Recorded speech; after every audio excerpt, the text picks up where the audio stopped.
بسم اللہ الرحمن الرحیم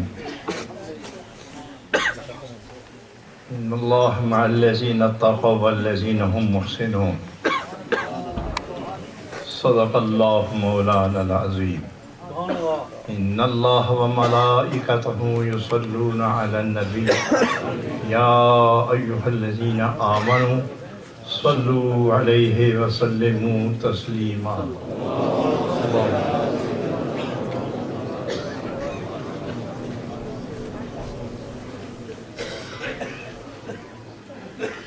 آپ حضرات نے نعروں پہ زیادہ زور لگا دیا ہے لیکن تھوڑا سا دروشی کا بھی لگا دیں اللہم صلی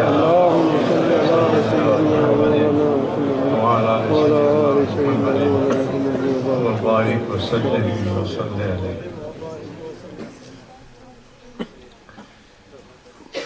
واجب التعظیم مفتی برطانیہ علامہ شیخ الحدیث مولانا گل رحمان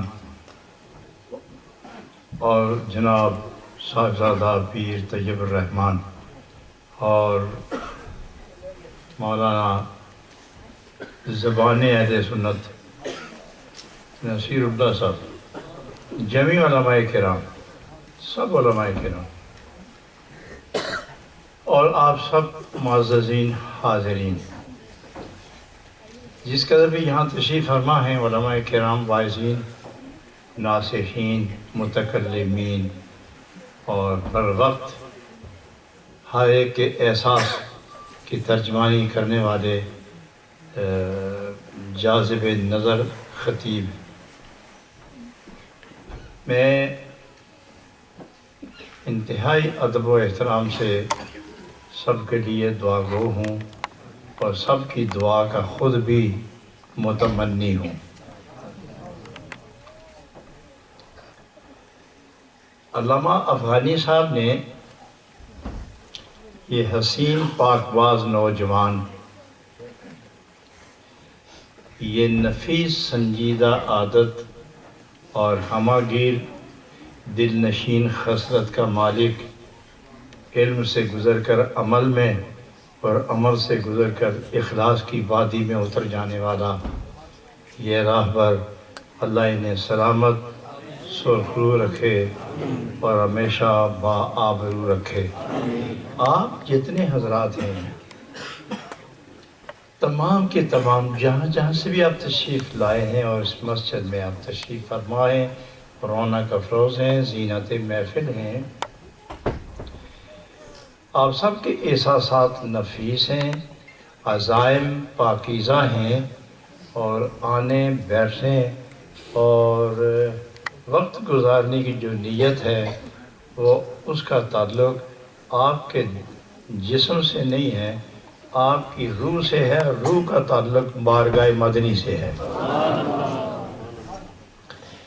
معزز حضرات، نیت ہی کی بات ہو رہی تھی، عقائد کی باتیں ہوئیں، محبت کی باتیں ہوئیں، اور پھر گستاخان رسول کے بارے میں مومن کے جذبات کے اظہار، ترتیب اور تدوین کی تجویز ہوئی ہے۔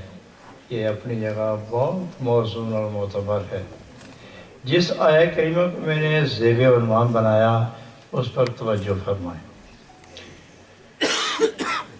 اللہ رب العالمین متقین کے ساتھ ہے۔ ان اللہ مع الذین اتقوا والذین هم محسنون۔ اللہ نے دو گروہ ایسے گنے ہیں کہ جن کا تذکرہ خود فرما کر ان کی سرفرازی اور عظمت کی تائید کرتا ہے کہ رب العالمین ان دو گروہوں کے ساتھ ہے۔ کون سے ہیں؟ پہلا گروہ متقی اور دوسرا احسان والا، محسنین۔ کوئی شے تو ایسی نہیں کہ جو رب سے دور ہو، کوئی شے ایسی نہیں جو رب سے دور ہو، پوشیدہ ہو، محجوب ہو، مستور ہو۔ سارے اس کی نگاہ میں سب کے ساتھ ہے وہ، لیکن ان دو کا ذکر کیوں کرتا ہے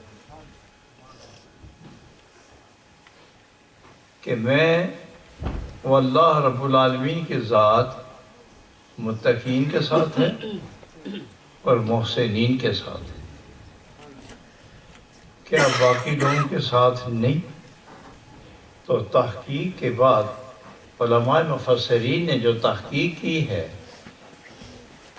وہ اس طرح کرتے ہیں کہ معیت دو قسم کی ہے، ایک معیت ہے صفاتی اور ایک معیت ہے ذاتی۔ صفاتی معیت میں سب سے پہلا قرب علمی ہے کہ اللہ اپنے قرب اور اپنی قدرت کے ذریعے ہر ایک شے کے قریب ہے، کوئی بھی اللہ کے علم کے دائرے سے خارج نہیں، اور جو علم کے اندر ہے وہ قریب ہے، اور اس کے قریب ہونے کی بات نہیں کی، اپنے قریب ہونے کی بات کی ہے۔ لیکن جو متقی ہیں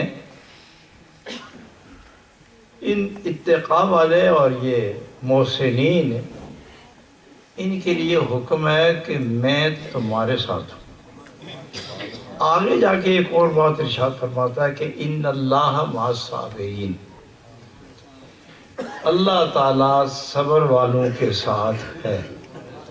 اس آیت کے تحت ایک اور نفیس معاملہ سن لو کہ یا ایھا الذین آمنوا استعینوا بالصبر والصلاۃ ان اللہ مع الصابرین، ان اللہ مع الصابرین، ان اللہ مع المتقین، ان اللہ مع المتقین، یہ ساری چیزیں قابل غور ہیں۔ سارے ارشادات پر توجہ صاحب ایمان کی ہونی ضروری ہے۔ بات آئی رب سے لینے دینے کی، مانگنے کی، تو حکم ہوا کہ ایمان والے کے لیے لازم ہے کہ وہ استعینوا بالصبر والصلاۃ، کہ جب بھی وہ اللہ سے مانگے تو اللہ ہی سے مانگے، جب بھی مانگے اللہ ہی سے مانگے، مگر ذریعہ کیا ہوگا؟ صبر اور نماز۔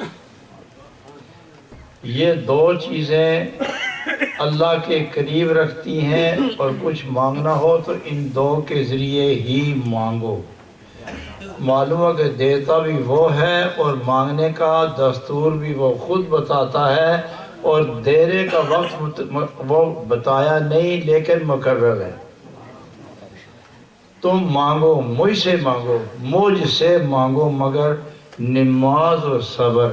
کمال یہ ہے کہ اس آیت میں نماز کا ذکر ہے اور آگے صبر کا ذکر ہے، لیکن جب معیت کا وقت آیا تو فرمایا استعینوا بالصبر والصلاۃ، نماز اور صبر کے ذریعے مجھ سے مدد مانگو، لیکن ان اللہ مع الصابرین، خدا صابرین کے ساتھ ہے۔ نماز والے کا ذکر یہاں پھر چھوڑ دیا ہے، یہاں معیت مصلی رہ گئی، نماز والے کا یہاں معیت کا ذکر چھوڑ دیا گیا ہے، اور صبر والے کے ساتھ معیت کا اظہار کیا گیا ہے۔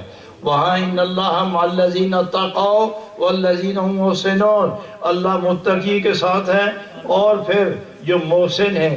تو دیکھنا یہ ہے کہ اس تقوی میں نماز بھی شامل ہے یا نہیں۔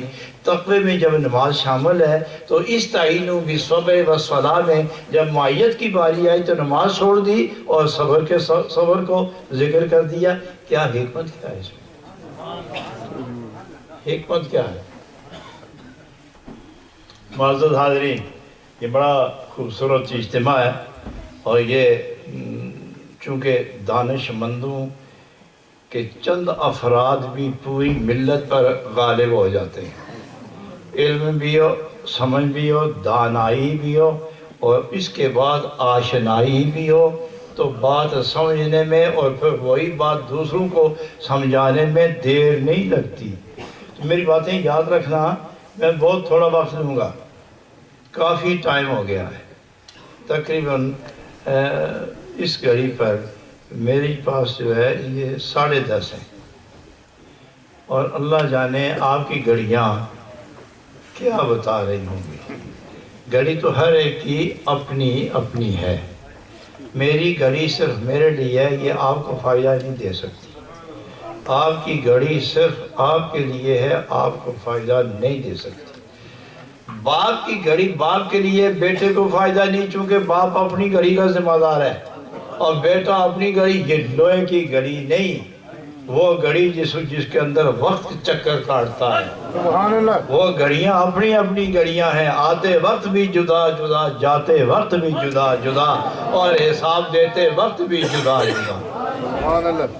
پتہ نہیں آپ کی گھڑی کیا کہتی ہوگی، میری گھڑی تو من پیچھے رہ جاتی ہے۔ وہ آدمی جس کے پاس نیکیاں زیادہ ہیں، اس کی گھڑی نے اس کو آگے رکھا ہوا ہے، میری اکثر گھڑی خاموش ہو جاتی ہے، پیچھے رہ جاتی ہے۔ مگر مائیت کن لوگوں کے ساتھ ہے؟ جن کے متعلق خدا فرماتا ہے وَحَسُنَ أُولَٰئِكَ رَفِیقًا، گھڑی کمزور ہی صحیح لیکن ان کے ساتھ رہنا جو میرے ساتھ رہتے ہیں، تو پھر کوئی خطرے کی بات نہیں ہے۔ پتہ نہیں بات کہاں سے کہاں چلی گئی، 10:30 ہو گئے، اور میں بہت جلدی بس کروں گا۔ اور ساتھی رحمت اللہ علیہ فرماتے ہیں کہ وضع پیش بس کن کے گویند بس، اس سے پہلے گفتگو بند کر دیا کرو کہ جب لوگ گھڑیاں دے کے آگے اللہ کا واسطہ ہی بس کر۔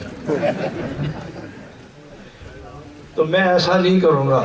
وہ ایک آدمی گھس گیا کسی کے گھر چوری کے لیے، تو صاحب خانہ بیدار ہو گیا، اس نے پکڑ لیا اس کو، تو مال تو چونکہ وہ چھپا نہ سکا، لے جا نہ سکا، پکڑ کے اس نے بٹھا دیا، اس نے کہا یہاں بیٹھو، میں تمہیں حوالے کروں گا پولیس کے، اور جب تک تمہیں قید نہ کرواؤں اس وقت تک چھوڑوں گا نہیں۔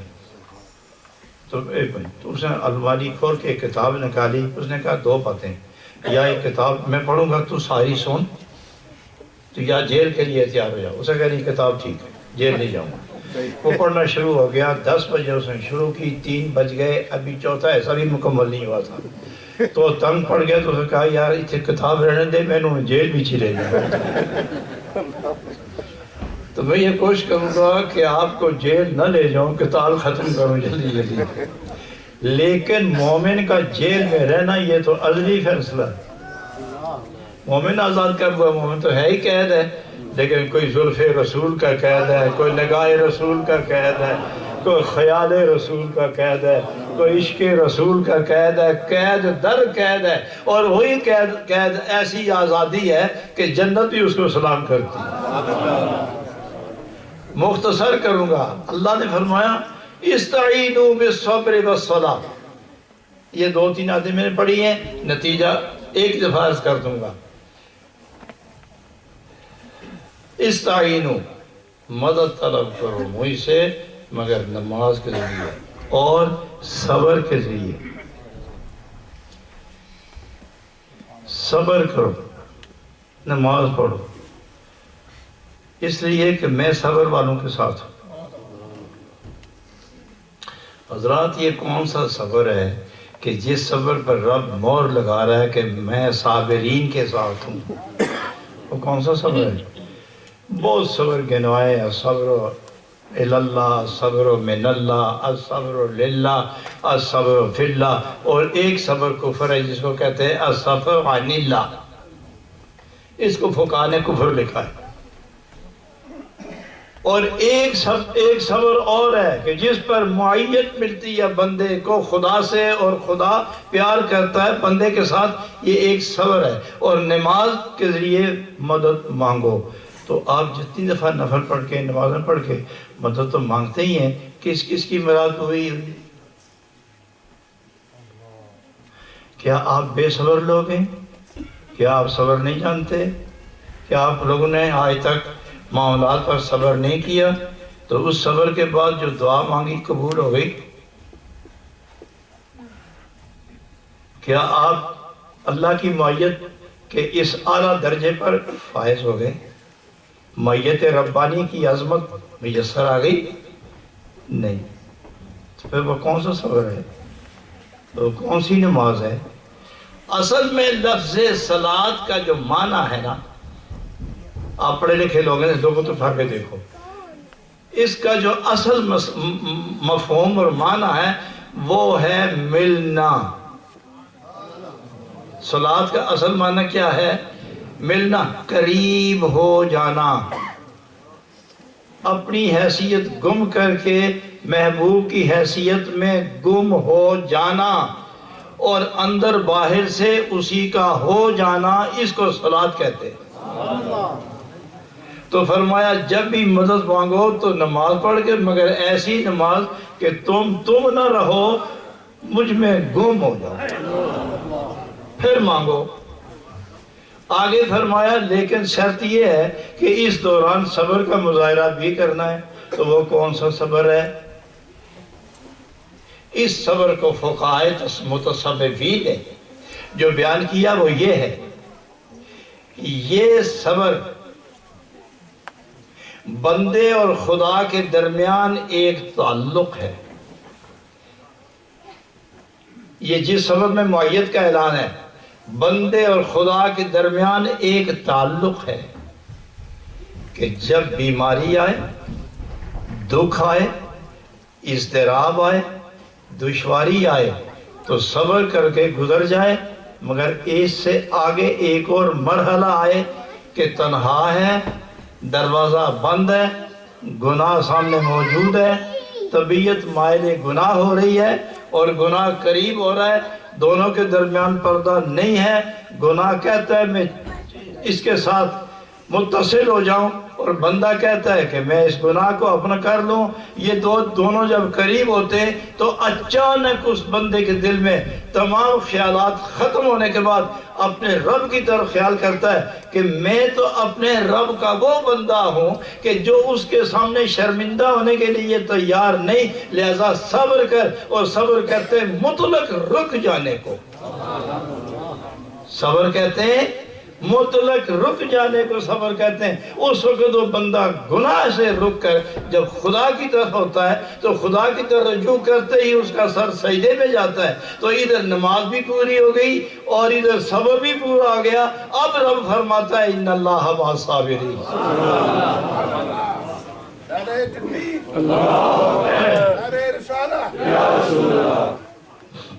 معزز حاضرین، اسی عنوان کو یہاں ذہن میں رکھنے کے بعد تھوڑا اور آگے چلو۔ حضرت میں تھوڑا سا ایک واقعہ بیان کر کے 3 حرفوں میں آگے چلتا ہوں۔ حضور بایزید بستامی رحمۃ اللہ علیہ کے پاس ایک شخص گیا تو اسے جا کے عرض کیا کہ جناب میں بہت پریشان ہوں، میرے لیے دعا کریں، انتہائی اذیت میں ہوں، زندگی سے مایوس ہوتا جا رہا ہوں، دعا فرمائیں۔ تو آپ نے فرمایا میں کیا کہوں؟ کس کو کہوں؟ کہ اللہ کو۔ تو وہ تیرا نہیں، تم اس کے نہیں ہو؟ کیا وہ تیرا نہیں؟ تو وہ فوراً پکار اٹھا، میں ہے تو میں اس کا ہی ہوں لیکن اس کی کبھی مانی نہیں۔ اب میں کہتا ہوں تو وہ مانتا نہیں، تو آپ کے پاس اس لیے آیا ہوں کہ آپ جو کہتے ہیں مان لیتے ہو۔ تو فرمانے لگے کیا وجہ کہ تیری نہیں مانتا اور میری مانتا ہے؟ میں نے اپنی ساری چھوڑ کر اسی کی نیت کر لی ہے، جو وہ کہتا ہے وہی مانتا ہوں۔ کبھی کبھار کچھ کہہ دوں تو مان جاتا ہے، مان لیتا ہے، اور تم کبھی اس کی بھی نہیں مانتے، وہ تیری کیوں مانتے؟ تو میں ایک ساتھی تھا، عبد الرحمن نام تھا اس کا، تو ویسے ایک مذاق کے طور پر بات ہوئی، میں نے کہا یہ صوفی عبد الرحمن صاحب ہیں، یہ میرا یار ہے، میں اس کا یار ہوں، ہم دونوں کے درمیان بڑی پختہ دوستی ہے، یہ میری نہیں مانتا، میں اس کی نہیں کبھی مانتا، اور دوستی کا ہے ہماری، یہ نہ میرا نہ میں اس کا، مگر دوستی ہے۔ مومن خلق خدا، مومن تعلق خدا سے، خدا کیوں مانے تمہاری جب آپ اس کی نہیں مانتے؟ تو اپنی بات منوانے سے پہلے اس کی مانو، اپنی بات ماننے سے پہلے اس کی مانو۔ اور پھر مزے کی بات یہ ہے کہ مسئلہ تو یہ ہے کہ آپ کے جوتے کا تسمہ ٹوٹ جائے وہ بھی خدا سے مانو۔ لیکن صوفیاء یہ کہتے ہیں مسئلہ اپنی جگہ، مگر خدا کے ساتھ اتنا قوی تعلق رکھو کہ تمہیں مانگنے کی ضرورت ہی نہ پڑے، وہ خود ہی عطا فرما دے۔ حضرات آگے ان اللہ مع الذین اتقوا والذین هم محسنون، اللہ پرہیزگاروں کے ساتھ ہے، متقی لوگوں کے ساتھ ہے۔ تقوی جس کے پاس ہے خدا اس کے ساتھ ہے۔ تقوی ہے کیا؟ تقوی کیا ہے؟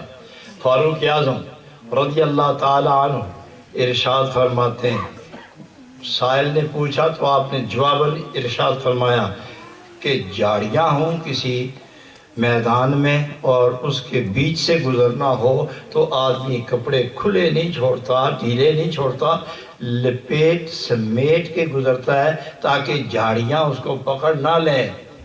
تو وہ کس طرح سنبھل کے کپڑے سمیٹ لپیٹ کے گزرتا ہے، تقوی بھی اسی کا نام ہے کہ جب اس دنیا میں خاردار سفر میں پڑ جاؤ تو آنکھیں بھی روک لو، زبان بھی روکو، کان بھی روکو، ہاتھ اور قدم بھی روکو اور دل بھی روکو تاکہ یہ گناہ کی جھاڑیاں لگ نہ جائیں آپ کے ساتھ۔ تو جب پاک ہو جاؤ گے تو تقوی کی منزل پر فائز ہو جاؤ گے، اور جو تقوی کی منزل پر آیا یہ سارے اندر جو محبت کا جھاڑو پھیرا جاتا ہے، اس کا سب سے پہلا جوہر اعظم کیا ہے؟ سجدہ ہے۔ سب سے پہلا جوہر اعظم سجدہ ہے۔ جسے سجدہ مل گیا اللہ غنی۔ میں کئی دفعہ بیان کر چکا ہوں درس مثنوی نے، آپ درس مثنوی میں جن دوستوں نے سنا ہوگا ان کو یاد ہوگا کہ آدمی 6 فٹ کھڑا ہو، سب دیکھتے ہیں اس کو، لیکن رکوع میں جائے تو نصف رہ جاتا ہے۔ جو صحیح رکوع ہے وہ نصف رہ جاتا ہے۔ اس کی گردن، اس کا سر، اس کی پیٹھ، کمر تک ایک ہی جیسے، یہ رکوع ہے، رکوع میں بالکل نصف ہو جاتا ہے۔ اور جب سجدے میں جائے تو پھر جتنا رکوع میں تھا اس کا برابر نصف ہو جاتا ہے۔ جھکتا گیا 1.5 فٹ رہ گیا، 1.5 فٹ 2 فٹ رہ گیا، 6 فٹ تھا تو شہرت نہیں تھی، 3 فٹ رہ گیا شہرت نہیں تھی، 1.5 فٹ رہ گیا تو مشہور ہو گیا زمانے میں۔ یہ کیا وجہ ہے؟ یہ کیا وجہ ہے؟ اس لیے کہ کھڑا ہونا نماز میں یہ اگرچہ عبادت ہے مگر مقام بعد ہے، دوری پر ہے، رکوع دوری پر ہے اور سجدہ قرب کی منزل پر ہے۔ اور جب بندہ قرب کی منزل پر پہنچے تو خدا محبوبیت کے ساتھ دیکھتا ہے، اور جسے خدا محبوبیت کے ساتھ دیکھے جبریل کو حکم ہوتا ہے اعلان کر دو یہ میرا ہو گیا، میں اس کا ہو گیا۔ ان اللہ مع الذین اتقوا، معلوم ہوا کہ یہ نماز اس تقوی کے تمام لوازمات میں سے پہلا وہ لازمہ ہے جو مقام طہارت پر فائز رکھتا ہے، چونکہ ان الصلاۃ تنہی عن الفحشاء والمنکر۔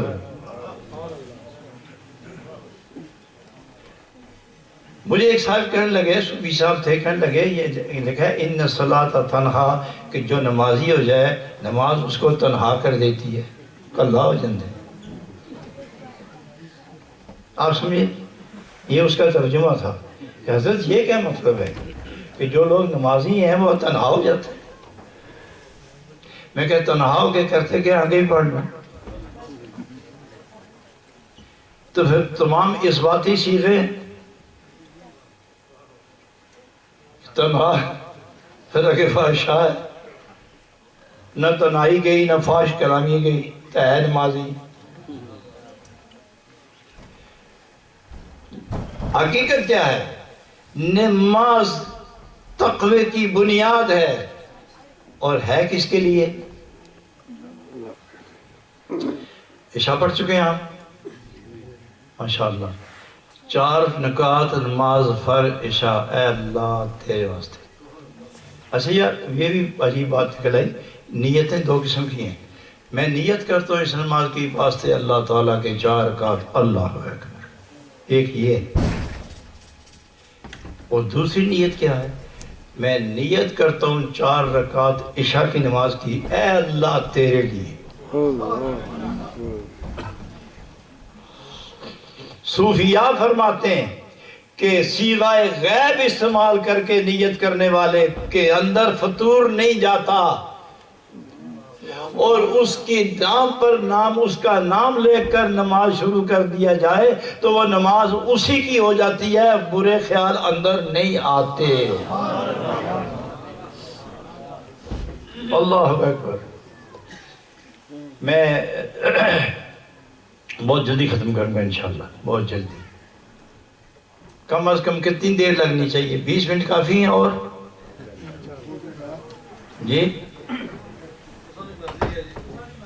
سبحان اللہ۔ اور گرجے والے دوست بھی بڑی پیاری آواز ہے میرے قریب، میں پنجابی چرجا خطاب کر رہے سی تے فضل لائی بندے دا نا سی، میں فضل لائی کتنی دیر بیٹھو گے؟ کرنے لگا 3 راتاں بیٹھ سکتا ہوں۔ اچھا آدھے گھنٹے کے بعد اس کو نیند نے آ کے پکڑا، کبھی وہ ادھر گر جائے کبھی ادھر گر جائے۔ میں نے کہا فضل آئی وہ ٹائم کیا ہے؟ تو دیکھتے دیکھتے اس کی آنکھیں بند نے کہا 10:11۔ تو میں نے کہا کتنی دیر بیٹھ سکتے ہو؟ کہ رات ہے ہی آرام واسطے ہوتی ہے، دعا کرو اٹھیے۔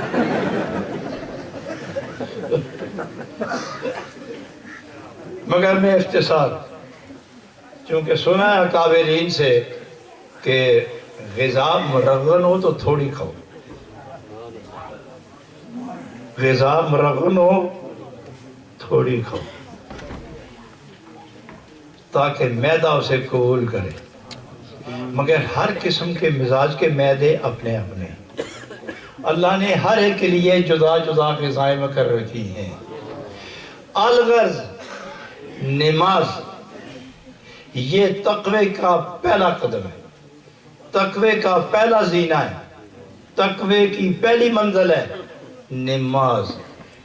اور اس کے متعلق رومی رحمت اللہ علیہ ایک جگہ لکھتے ہیں کہ اونٹ سے بڑا مضبوط جانور تو کوئی نہیں، مگر جب اس پر بھی لٹا کے چھری چلے اور تکبیر پڑھی جائے اللہ اکبر تو وہ ہلنے کے قابل نہیں رہتا۔ تو کیا بات ہے کہ تم پر اللہ اکبر کی چھریاں 5 دفعہ دن میں چلتی ہیں اور تم اس ویسے کے ویسے ہی رہتے۔ معلوم ہوا کہ خود تکبیر پڑھنا اپنے آپ پر اور ہے، اور کسی عاشق کی ہاتھ سے چلی ہوئی تکبیر ہو تو بندہ اڑتا نہیں ہے۔ لہذا نماز تقوی کی بنیاد ہے۔ اس نماز کی بنا پر یہ 2 نمازیں، ایک نماز بندے کے ارد گرد گھومتی ہے اور دوسری نماز اپنے محبوب کی تلاش کے لیے سجدے کرواتی ہے۔ اور ہم کہتے ہیں قیام فرض ہے، نماز فرض ہے، واقعی فرض، قیام فرض ہے، واقعی فرض ہے، نماز فرض ہے، مگر کسی کے لیے فی نفس ہی اس میں کیا ہے؟ کوئی اور فرض ہے جس فرض کی تکمیل کے لیے نماز فرض ہے، اور اس نماز کے لیے پھر وضو فرض ہے، پھر اس نماز کے لیے وضو فرض ہے، اور پھر وضو کے اندر 4 فرض ہے۔ کیا ضرورت پڑی اتنے فرائض گننے کی کہ ایک فرض وہ دوسرے کے لیے، پھر وہ فرض پھر تیسرے کے لیے، وہ فرض پھر تیسرے کے لیے؟ یہ سارے فرائض جمع ہو کے بندہ سجدے تک کے لیے تیاری کرتا ہے، تو یہ سجدہ کس کے لیے؟ تو اسے نماز حضوری کہتے ہیں کہ جس کا دل، جس کا جسم، جس کی پیشانی اور جس کا دل، یہ دونوں اکٹھے سجدہ کریں۔ امام مالک رضی اللہ تعالیٰ عنہ ارشاد فرماتے کہ وہ نمازی کہ جب وہ سجدہ کرے اور اس کی پیشانی زمین پر جانے سے پہلے دل سجدہ کر کے کہہ دے سبحان ربی الاعلیٰ، اور اس کے بعد زبان کھلے سبحان ربی الاعلیٰ، خدا بندے سے خود پوچھے بتا تیری رضا کیا ہے۔ یہ امام مالک رضی اللہ تعالیٰ عنہ کا ارشاد ہے۔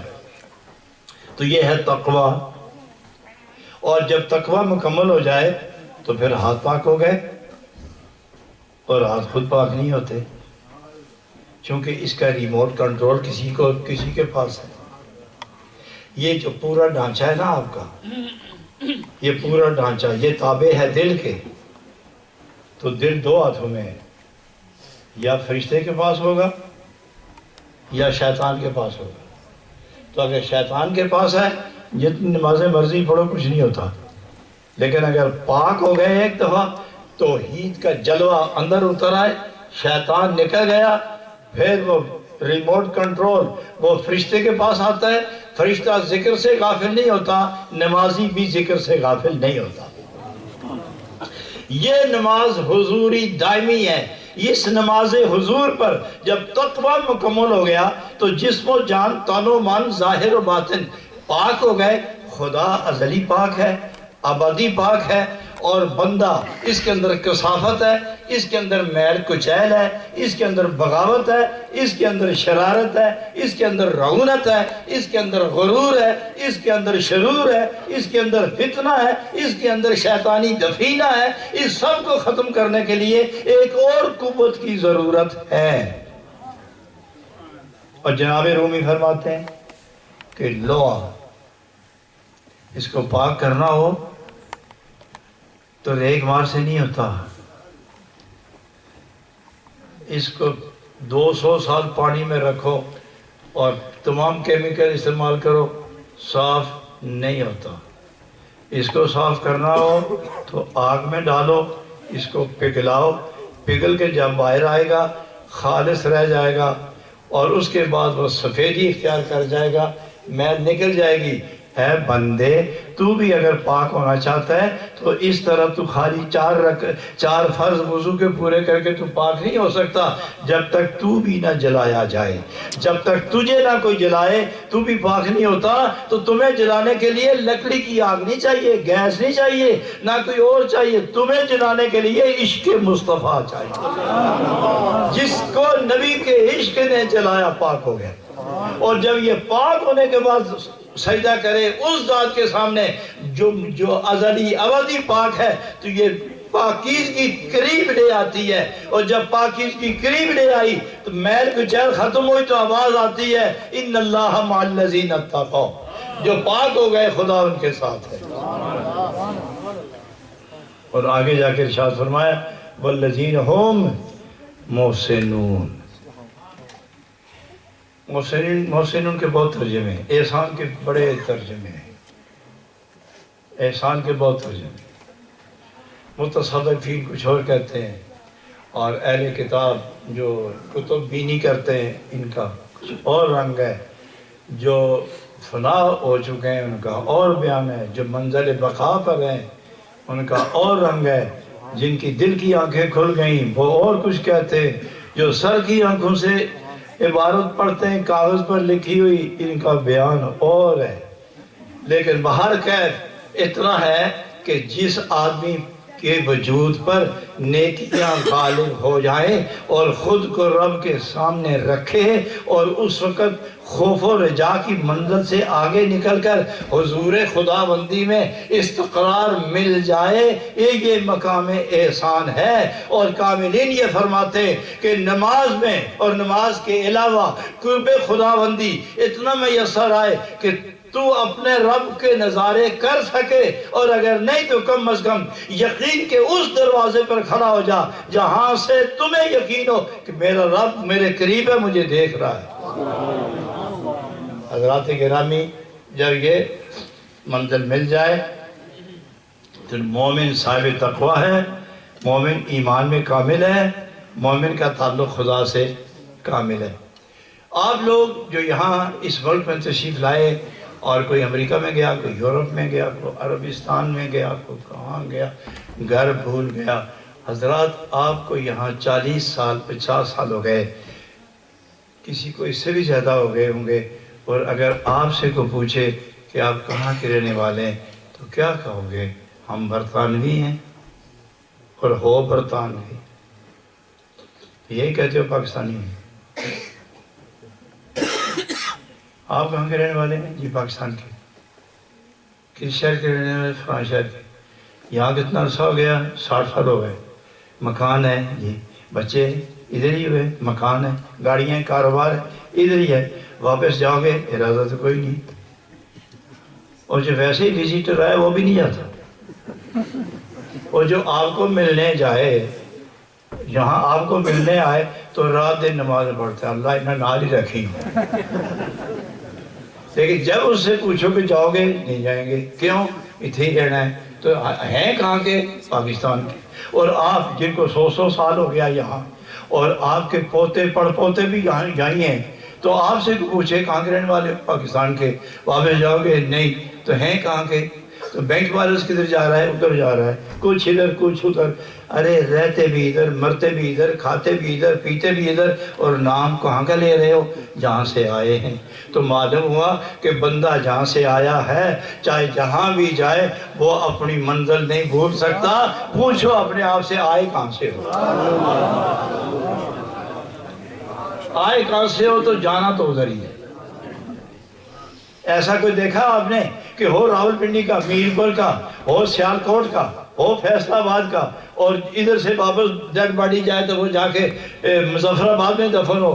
کبھی دیکھا آپ نے؟ فیصل آباد میں ہی جائے گی، کیوں؟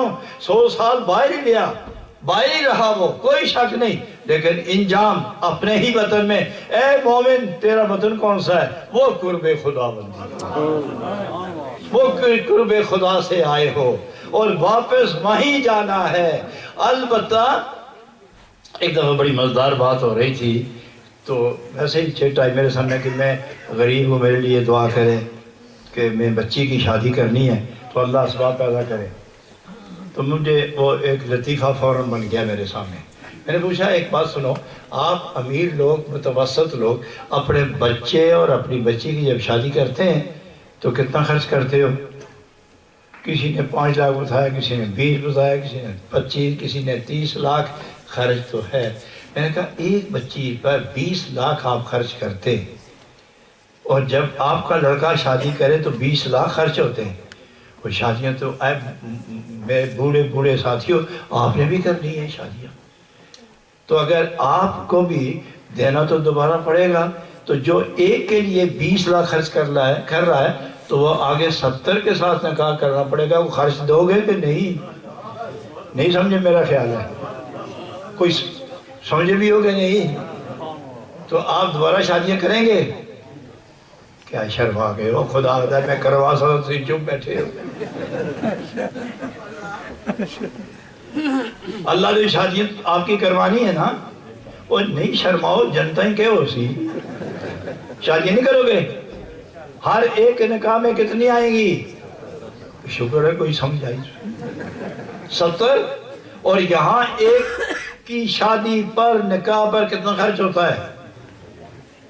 15 لاکھ 20 لاکھ تو خرچ ہوگا نا، تو وہاں 70 ہوں گی، اور ہر ایک کے لیے۔ یہ جو آپ بالکل بوڑھے بوڑھے ہو نا، آپ اس دن بالکل آکھو گے 170 کرو، چونکہ سب جوان ہو جاؤ گے۔ تو میں پوچھتا ہوں کہ وہاں جاؤ گے، ایک یہاں کی یا 2 یا 3 یا 4، 70 وہاں کی، اور کمال اللہ نے یہ فیصلہ کیا ہے کہ جو دنیا میں آپ کے ساتھ رہی ہے وہ ان حوروں سے زیادہ نور والی ہوگی، وہ ان سے زیادہ حسین و جمیل ہوگی، وہ زیادہ دلکش ہوگی، اس پر زیادہ مہربانی اور کرم کی برسات ہوگی۔ باقی حوریں، واقعی دوستو، تو ایک پر 20 لاکھ لگتے ہیں تو 70 پر کتنے لگیں گے؟ وہاں پیسہ، پونڈ، ہیرے، جواہرات کچھ نہیں ہوگا، وہاں تو نفر گنے جائیں گے کہ 70 ہیں تو 70 کا خرچہ کہاں ہے؟ اور جب تک جنت کے اندر نہیں جاؤ گے نکاح ہوگا نہیں ہوگا نا۔ آپ وہاں درخواست بھی نہیں دے سکتی، میری منگیتر اندر ہے جان دیو، ایسا بھی نہیں ہوگا۔ کوئی دعویٰ نہیں کر سکے گا جی میں 70 منگیتر میں جانا ہے، میرا حق ہے۔ اچھا، ایک دنیا دا امیگریشن آفس نہیں ہے کہ اپنا حق جتاؤ گے تو منگیتر بن کے جاؤ گے۔ اللہ غنی، وہاں تو نفلوں کا سہارا لے کے جاؤ گے، وہاں تو وہاں کی کرنسی لے کے جاؤ گے، وہاں تو وہاں کا لباس لے کے جاؤ گے، وہاں تو وہاں کا دستور لے کے جاؤ گے۔ اور وہاں کا دستور کیا ہے؟ نبی پاک کی محبت، اور اس محبت کا سرور یہ جنت کی چابی ہے۔ یہ سجدے یہ جنت کی بہار ہے، یہ روزے یہ نمازیں یہ جنت کی بہار ہے، مگر ادب والوں کے لیے۔ نہیں سمجھے میری بات؟ ادب والوں کے لیے، ادب اول نماز بعد، روزہ اول روزہ بعد، حج ادب اول حج بعد، سجدہ بعد، ادب اول۔ اور ادب نہیں بنتا ادب جب تک محبت نہ ہو، اور محبت نہیں ہوتی جب تک آشنائی نہ ہو، اور آشنائی نہیں ہوتی جب تک قرب نہ ہو۔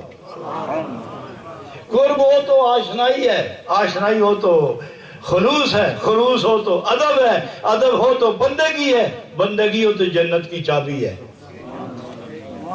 تو یہ ساری کس کے لیے ہے؟ ایمان والوں کے لیے۔ اور دوسرے لفظوں میں یہ کس کے لیے؟ نبی پاک کے ادب والے غلاموں کے لیے۔ اور حضرات گرامی، وقت بہت ہو گیا، میں حسب وعدہ واپس آ رہا ہوں، اور میں یہ عرض کرنا چاہوں گا کہ ہم نے آپ سب لوگوں کے تعاون سے اپریل میں، چونکہ یہ عیسوی تاریخوں کے اعتبار سے یہی تاریخ بنتی ہے نبی پاک علیہ الصلوۃ والسلام کے دنیا میں جلوہ فرما ہونے کی، تو اس دفعہ میلاد النبی کا عنوان بھی اپنی جگہ قائم ہے، مگر اصل مدعا اور غرض جو ہے اس کے اندر وہ ہے گستاخی یہ رسول کا تمام انبیاء کی اور ان کے غلاموں کی گستاخی کے جو اسباب ہیں ان کو روکنے کے لیے تجاویز ہوں گی، تقاریر بھی یہی ہوں گی، باتیں بھی یہی ہوں گی کہ گستاخی یہ رسول سے مومن اتفاق نہیں کر سکتا۔ حضرات گرامی، یہ نبی پاک کے زمانے میں گستاخ لوگ موجود تھے، تو جبریل بار بار آتے تھے کہ اللہ آپ کی مرضی کے بغیر ان کو غرق نہیں کرنا چاہتا تو آپ ایک دفعہ اجازت دیں۔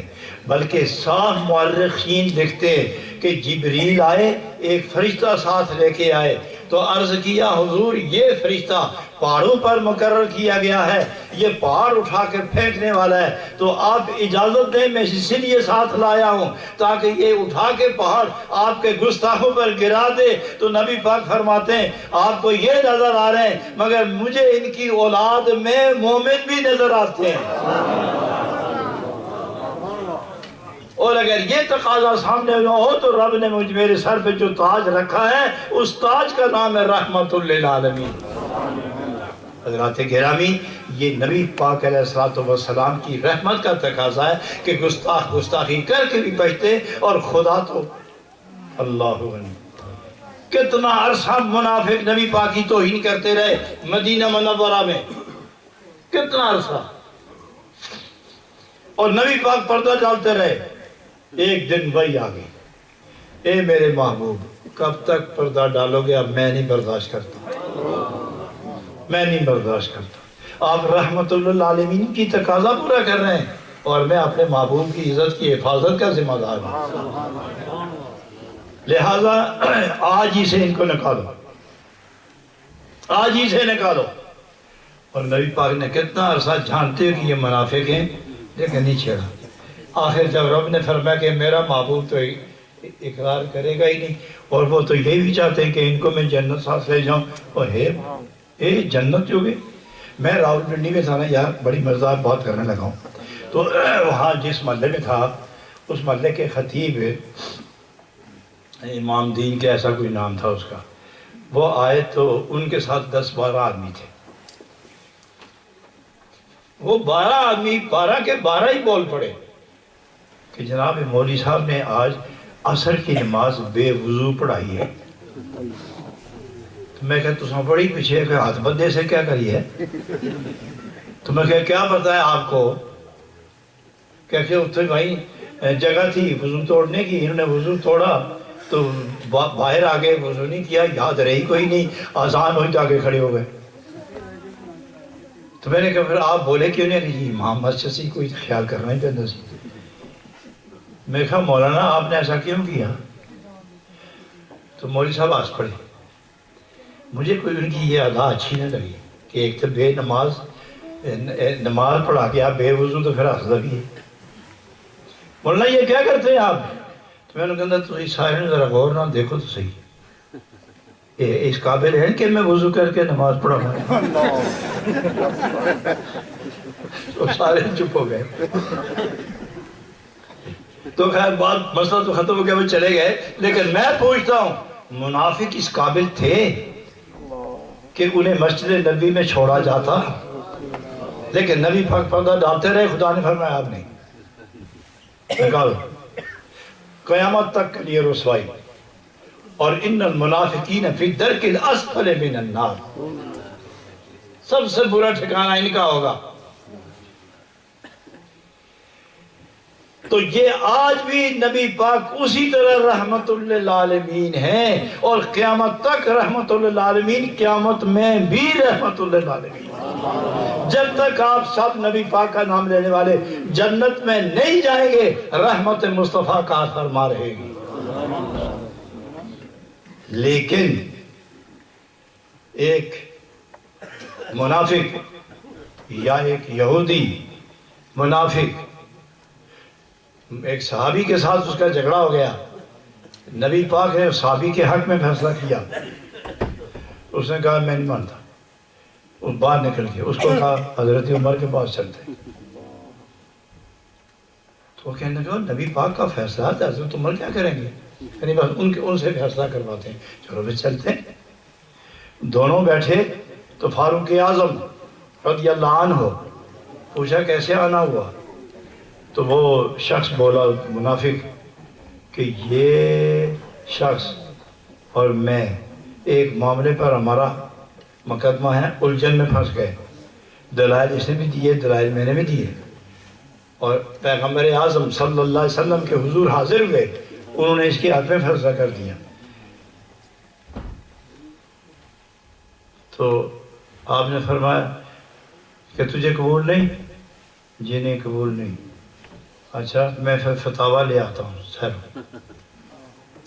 اندر گئے فتاویٰ لینے کے لیے کہ میں دیکھوں گا کس صفحے میں تمہارا ذکر ہے.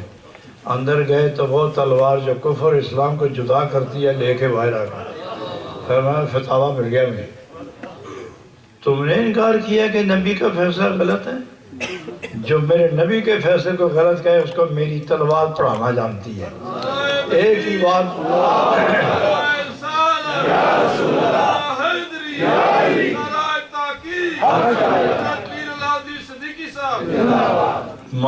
معزز حاضرین، انہوں نے فیصلہ کر دیا. شور برپا ہوا کہ فاروق اعظم نے قتل کر دیا ہے. بارگاہ رسالت میں مسئلہ پہنچا. خدا کی طرف سے جبریل آ گئے. نبی پاک کو خفگی محسوس ہوئی ایسا کیوں ہوا؟ فوراً جبریل آ گئے اور جبریل نے آ کے نبی پاک کی بارگاہ میں عرض کی جو کچھ فاروق نے کیا یہی ٹھیک تھا. یہی تائید ربانی ہے. حق یہی ہے کہ جو گستاخی کرے اس کا علاج کیا جائے. مگر اب اسلامی ملک کے قانون اور ہیں، یورپین کنٹریز کے قانون اور ہیں. یہاں اپنا عقیدہ، اپنا اسلام، اپنی رواداری، اپنے قرآنی فیصلے، نبی پاک کی سیرت کے تقاضے اور صحابہ کرام اہل بیت اطہار ان کی محبت اور فیصلوں کے تقاضے، اس کے مطابق زندگی گزارو. یہاں بد امنی پریشانی نہ ہو. مگر کوئی گستاخ رسول بولے تو قانون کے اندر نہیں، اخلاق کے اندر رہ کر اس کا منہ بند کرنے کی کوشش کرو، تاکہ نہ فساد ہو، نہ اناد ہو، نہ قتل و غارت ہو، اور ہمارے عقیدے اور عظمت انبیاء محفوظ ہو جائے. اسی سلسلے کو ہم عام کرنے کے لیے انگریز ایم پی بھی بلائیں، مسلمان ایم پی بھی بلائیں، اور کچھ وزراء ہیں ان کو بھی دعوت مل گئی ہے. آپ لوگ تشریف لائیں گے، اس دن احتجاج کریں گے کہ تمام انبیاء کی عزت، اللہ کے بعد سب سے بڑی عزت والی کوئی کائنات ہے تو وہ صرف انبیاء علیہ السلام ہیں، اور ان میں سے جناب محمد الرسول اللہ سید الانبیاء حبیب کبریا سب سے بڑی عزت والے ہیں. ان العزت للہ ولرسولہ وللمؤمنین ولکن المنافقین لا یعلمون. حضرات گرامی، اس دن ہم سب لوگ آپ کا انتظار کریں گے.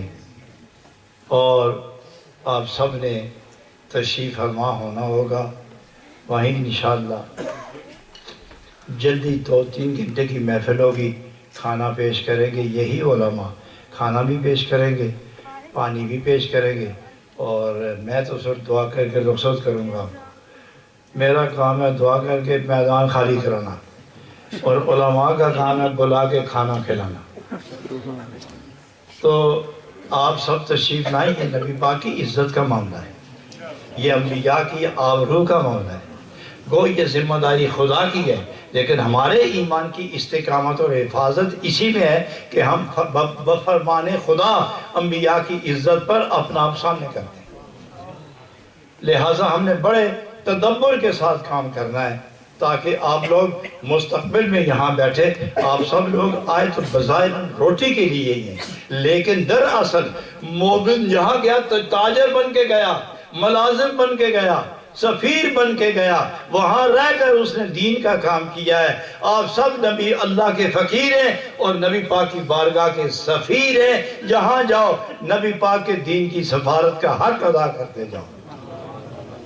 یہ ہے ایمان والو آپ کے لیے وہ لائے عمل جس سے دنیا بھی عزت والی ہے اور آخرت بھی عزت والی۔ جانا تو ہے دنیا سے، لیکن قبر میں نبی پاک کے سامنے کھڑے ہو جاؤ گے نا، اس وقت حضور خود تصدیق فرمائیں گے میری عزت پر مرنے کا جذبہ رکھنے والے اے وہ جہنم سامنے ہے، لیکن تمہارے اور جہنم کے درمیان میں کھڑا ہوں، تمہیں جہنم کچھ نہیں کہہ سکتا۔ سو جہنم کا نومات العروس، سو جاؤ، جب جنت کے دروازے کھلیں گے تمہیں اٹھا کے لے جائیں گے۔ سو اس بنا پر مومن اپنے ایمان کی نشاندہی پختگی قائم رکھو، قائم رکھو، قائم رکھو۔ کروڑ پاؤنڈ ہوں پھر بھی ادھر کا مال ہے۔ آپ کے 50 لڑکے ہوں اور ہر لڑکے کے 100 لڑکے ہوں، اور 100 لڑکے کے پھر 200 لڑکے ہوں، اور سارے فیکٹری کے مالک ہوں، اور سارا انبار آپ کے سامنے رکھے، اور جب اسرائیل آ جائے تو بتاؤ کیا کرو گے؟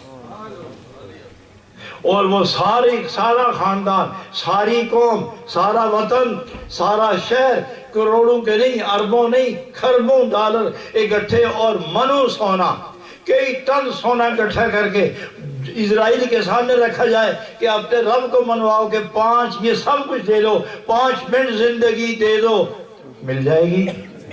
لا یستاخرون ساعۃ ولا یستقدمون۔ جو آپ کا سارا مال 1 منٹ زندگی کی قیمت نہیں بن سکتا، اس پر ناز کر کے قانون خداوندی سے منہ پھیرنا ایمان والوں کیا یہی حق بنتا ہے؟ رخ کرو، سر پھیرو کعبے کی طرف، دل پھیرو مدینے کی طرف۔ بس اللہ آپ کو سلامت رکھے۔ میں علامہ ربانی صاحب کہ ظاہری باطنی عزت و تابانی کے لیے دعا گوں۔ انہوں نے سب حضرات کو جس محبت سے بلایا، اور سب حضرات نے دین کے احترام اور علامہ ربانی صاحب سے اپنی محبت اور روحانی رشتے کو ثابت کرنے کے لیے آپ تشریف لائے، اور میں بھی آپ کو نئے دوست، پرانے دوستوں کو دیکھ رہا ہوں۔ میری دعائیں آپ کے لیے، بہت زیادہ دعائیں کر رہا ہوں اور مسلسل کر رہا ہوں، ہمیشہ کر رہا ہوں، اور میرے پاس تو نیکی نہیں ہے، اگر کوئی ہو تو میں وہ بھی دوستوں پر تقسیم کر دیتا ہوں۔ اور یہ بڑا مشکل سودا ہے لیکن فائدہ مند بڑا ہے۔ آپ بھی نیکی کر کے نا تو جو پڑوسی مسلمان ہوں ان کو بخش دیا کرو، اے میرے پڑوسی کو آج کی نماز کا ثواب سارا اس کو ملے، کر لو گے؟ جی ہاں، پتہ لگ رہا ہے انشاءاللہ۔ یہ مشکل ہے، یہ بہت مشکل ہے، لیکن یہ صوفیاء کرتے۔ کیوں کہ کوئی آدمی اپنی نمازیں حج دوسرے ایمان والوں کو بخش دینا تو خدا ایک کے بدلے 10 دنیا میں ہی عطا کر دیتا۔ یہ بڑی نعمت کی بات، بڑی پتہ کی بات ہے۔ خدا آپ سب کو سلامت۔ حضرات اب میں دعا کے لیے ہاتھ اٹھانے لگا ہوں، جی ادھر ہی لے کے جا رہا ہوں، تو صرف 2-3 دفعہ ذکر علامہ ربانی صاحب کو بات کرنی ہے۔ میں کلمہ طیبہ کا ورد کراؤں گا، میرا خیال ہے 2 منٹ لگیں گے سارے، صرف 2 منٹ میرے بات کرنا ہے آپ نے۔ لا الہ الا اللہ لا الہ الا اللہ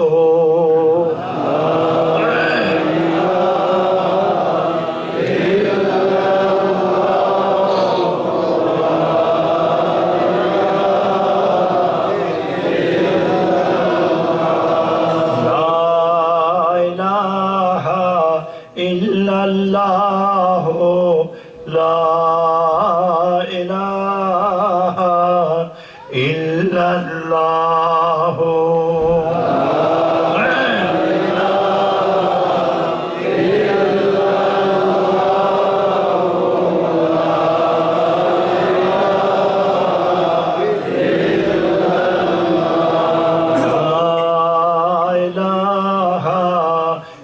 اللہ لا الہ الا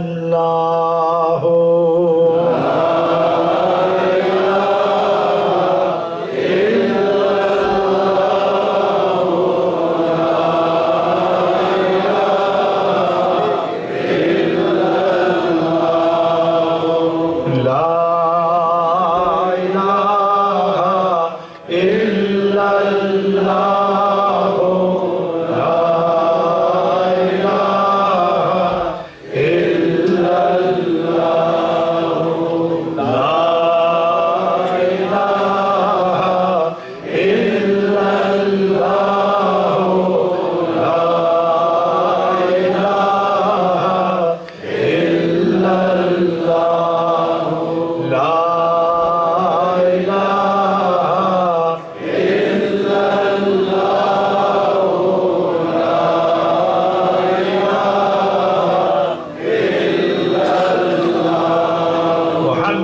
رسول اللہ سلطان عارفین فرماتے ہیں کلمے نال میں ناتی دوتی کلمے نال میں ناتی دوتی کلمے نال بیائی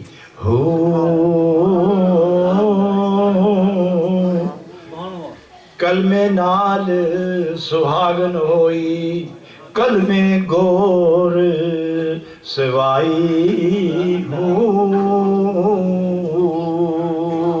کلمے نال میں ناتی دوتی کلمے دے نور نے جسم دھویا روح اور دل اور دماغ دھوئے کلمے نال بیائی جنازہ اٹھا تو کلمے کے ساتھ ہی گیا اور اسی نے مجھے صحابن بنایا اور خدا کے قریب جا کے نور کی لہروں میں سلا دیا 2 منٹ اللہ اللہ اللہ اللہ اللہ اللہ